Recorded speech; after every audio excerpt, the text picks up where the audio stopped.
Well, hey guys, and welcome back to Ask an Autistic. My name is Jessica Leichtweisz. Every week, I bring together a panel of autistic adults to get your questions about autism answered. So today, we're going to do a rapid fire panel. We have a special guest, Andrew Bennett. He's on here tonight. He's going to go first. And we're going to talk about what to never say to someone who's autistic. So Andrew, welcome. Thank you for being part of our panel tonight. What would you say to someone what should someone never say to someone who's autistic? Can't believe you're actually autistic because you're just so great at so-and-so. I can see where you're coming from with this because you want to recognize that we've overcome some obstacles and we're able to do all of these things that everybody else is able to do. But in reality, what you're actually saying is normally people with autism are not able to do these things.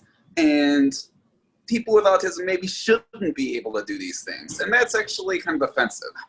But there is a more positive way that you can spin this and say that it's just wonderful that you've overcome so many challenges and to be able to have all of the accomplishments that you've been able to achieve in your life. That is respecting the challenges of having autism while honoring the fact that we are people that have capabilities and desires and the ability to learn and to grow and to have fully functioning lives just like everybody else. So that's what's not to say and then what to say instead. That's awesome, and that's beautiful, Andrew. I appreciate you so much for sharing that. So Aiden, you are up next on my list. Aiden is one of my favorite people. He is incredible. He just started college, so congrats to Aiden, also the co-author of the book, This is Autism, we put out, available on Amazon, shameless plug. Aiden, should someone never say to someone with autism? Really, the biggest thing that comes to my mind is you can't. Saying to somebody you can't or you won't be able to. I've worked with a ton of kids who are very significant within the spectrum, and you know, they might say, I want to be like a Piers Morgan type of host, or I want to do something or whatever. I will never say no to that. While it absolutely is important to be realistic or whatever, what you have to do is, I think that you really have to understand their potential and find a way to get them to fit their goal. So if you, let's say, have a kid that's very, very, very impacted and let's say wants to be a game show host or whatever, the modification or the accommodation could be, you know, having him do some type of gigs at like a nightclub or something like that. Never say no, because they can reach their full potential and they absolutely can succeed. You just have to accommodate and do the right thing with these people. Absolutely. So Aiden, when I work with kids, I always have them say, I have greatness inside me. And I want every child to know that and believe that. And I think that's so true. So thank you for sharing that. Michelle, you are up next. Michelle, what should someone never say to someone who's autistic? Never say to them that they're not listening just because that they're not listening just because they're not looking. Like we talked about with the whole thing with the with eye contact and everything. So there are ways that like you don't realize that individuals with autism, we do listen without not always exactly looking directly at people. Yeah, absolutely. That's a really great perspective. I appreciate that. And, you know, I think that's becoming more accepted as more of us are like looking down in phones. I mean, let's be honest. How many people, neurotypical or autistic, you go out for dinner and everyone's just looking down and then having a conversation with everybody at the table and having two conversations? Mm-hmm. I feel like people who are millennials and people who are Gen X actually have an advantage over people that are baby boomers because they can multitask. Like they have the ability to have multiple conversations and not looking at the person. And it's true. I think that's actually coming out of society, which is nice. It's a good thing that's getting, that perspective is shifting. So thank you for sharing. Kevin, you are up next.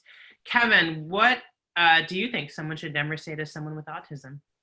Well, if you don't mind, I would say there are two really critical things, I think, there that you got to never say to someone with autism, and they both kind of go hand in hand.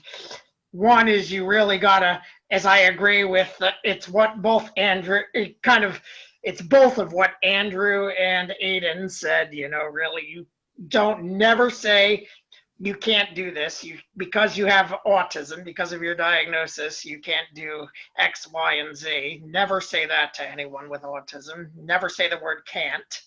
And then also but along with that, I would say if a person, this is where it goes hand in hand. If a person achieves X, Y, and Z, you can't be saying to them, I can't believe you achieved X, Y, and Z in spite of your autism. It's like, really, it is like a thing of like, it shouldn't be a surprise just because someone has autism that they achieved X, Y, and Z. And therefore, so it's like, yeah, don't tell them you can't do X, Y, and Z. And also don't tell them, I can't believe you achieved X, Y, and Z just because you have autism, Yeah, Kevin, I actually said to someone one time that I thought it was so inspirational that someone achieved what they did despite their challenges. And they actually told me, they're like, I don't want to be your inspiration. I'm just living my life. This is all I know. They're like, I'm not trying to inspire you. I'm just trying to live my life. And I thought was like, oh, okay. Yeah, it makes sense. Like, and that's really true. It's like, we want to, when oftentimes we glorify a person's struggle, what we're doing is glorifying that struggle. So if we say like, hey, you did this because you have autism, or you did this in spite of autism, we are glorifying that. And I think there's a balance between recognizing someone's ability to overcome adversity and overcome struggle. And the reality of it is like, and I think it was like we're entering election season. It was during the Bush campaign where they said like, Bush like he started off on third base and thinks he hit a triple. We don't all start off in the same place, and we all wind up in different places. And I think there's an acknowledgement of how we got to where we were, but like never really turning around and saying, hey, you did this in spite of that. I mean, you did it because you were incredible, and you did it because you're amazing. And we all have different challenges. So yeah. Right, in spite of is the key word there. It's like, really in spite of, it's like, it's like I have autism, so what? Why should it be a surprise that I did this, Yeah, absolutely. Exactly. It's true. Like one time, like I was literally like running a marathon, and I was like, I hit my personal best, which was for me, I'm not super fast, which is under 5 hours. And when I looked over, I had crossed like at the exact same second as someone who had a double amputee, and he had like lost his both legs. And I have my own set of like medical struggles. And I was like, well, I hit that time and he hit that time. And it was both of us. It was beautiful. Both of us were able to do it. I didn't, you're right. It's like, it's not in spite of, we need to just take that out of our vocabulary for everything. Great perspective. Jesse, do you want to share your perspective of what should you never say to someone with autism? Well, yeah, there's three things, but they pretty much mean the exact same thing in my opinion. They are, you need to let go, you have to move on, and this is not for you. And I think all three sound like a very personal insults, especially this is not for you. And I had my teaching and human service career decimated before my very eyes, and it felt like my life was over. And the thing I kept hearing was, this is not for you. And that just eliminates all hope when all we want to hear is what the problem is and how can we try to fix it. Maybe you can elaborate beyond this is not for you, and tell us what do we have to do to get from point A to point D. Yeah, Jesse, what I want to say to you is that anyone who would even say that to another human being, regardless of whether or not they have autism, their opinion is not valid. Anyone who would just say that's not for you, they don't deserve an opinion about their life. Really, the reality of it is that I have a friend, her name is Susan Sly. I'm taking a course with her right now. It's amazing. So just plugging in her course, Organize Your Life. You can check out her website, susansly.com. She talks about the fact that at a person's funeral, on average, there'll only be about 6 people that cry at any given funeral. And that if you're not going to be the person who cries at someone's funeral, that you're not entitled to opinion about their life. Sorry. Oh, that's okay.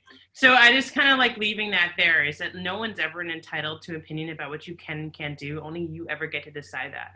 whether you're autistic or not. Someone told me one time when they owned a business, and they told me that starting a business wasn't for me based upon their perception of my skill sets.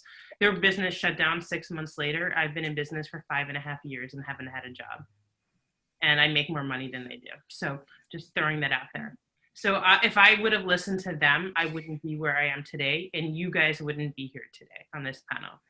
So it's a good thing. Never listen to anyone who tells you you can't do anything you don't want to do. So I hope that, but thank you, you're right. Those are things, Jesse, that you should not only not say to someone who's autistic, but you shouldn't say to anyone. It's never okay to say that to anyone. And people who are autistic, they hear that more often. Like people today, they don't tell me that because, let's just face it, I'm Sicilian, I'm from Jersey, it won't end well. But, but let's just, but that's something you shouldn't say to anybody. And I agree with you, especially to someone with autism. Well, it's very hard, though, to let go of connections that are severed and it's beyond our control. So maybe a future topic can be revolving around how to deal with it when flighty people disappear, because I guess there are some things you have to let go of simply because you're at the mercy of somebody else's free will. Yeah, absolutely. All right, Monica, you're going to close us out as usual. Monica is our closer. She's on the panel, and every week she usually closes us out. So Monica, what is the number one thing that people should never say to someone who's autistic? So I'm going to tell you what my best friend said to me a while ago. Keep in mind, in Ontario, it is still somewhat acceptable to say retarded. Wow. So he says to me, like I told him like, okay, I'm officially autistic. And a couple of months later, he took me to meet his girlfriend. And I don't do well meeting new people. And when we left there, he said, now I see it. You're just a little socially retarded. Oh, no. I punched him. So that's a stupid thing to say. Yeah. So the punching him, that's what I was talking about when I said you don't tell an Italian Sicilian woman from New Jersey that she can't do something. That's exactly what I was referring to. So good for you. So, and after I punched him, I had a pretty serious chat about the fact that I'm probably of superior intellect than him. And he's just as socially awkward, but he is an extrovert, so he makes a fool out of himself, and I go totally silent. So anyways, another thing is I tell somebody I'm autistic and they say, but you're so smart. Like, you can't be smart and autistic. Now who's not smart? And another one is, you don't look autistic. What is an autistic person supposed to look like? Things to say when you find out someone is autistic. Oh, cool. Let's go have lunch. That's it. That's all you need to say. Yeah, that about sums it up. Well done. I want to thank everyone for coming out here and sharing their perspectives. If you're watching this video for the first time, you may not know we meet every Tuesday night at 8 p.m. Eastern Time. Parents get to come on live and ask their questions directly to the panel. So if you have a child who's diagnosed with autism, there's things you'd love to know and get in his head.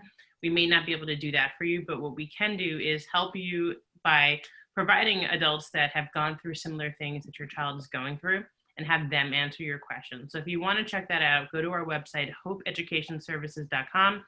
And also just to let you know, the panel has a book out called This is Autism. It shares the story of even more adults with autism sharing what their journey was. And we'd love for you to get that book. So head over to Amazon, check it out. This is Autism. You'll find it just by searching by the title. So hope everyone has an amazing week, and we'll see you next week. Thank you again for tuning in to This is Ask an Autistic.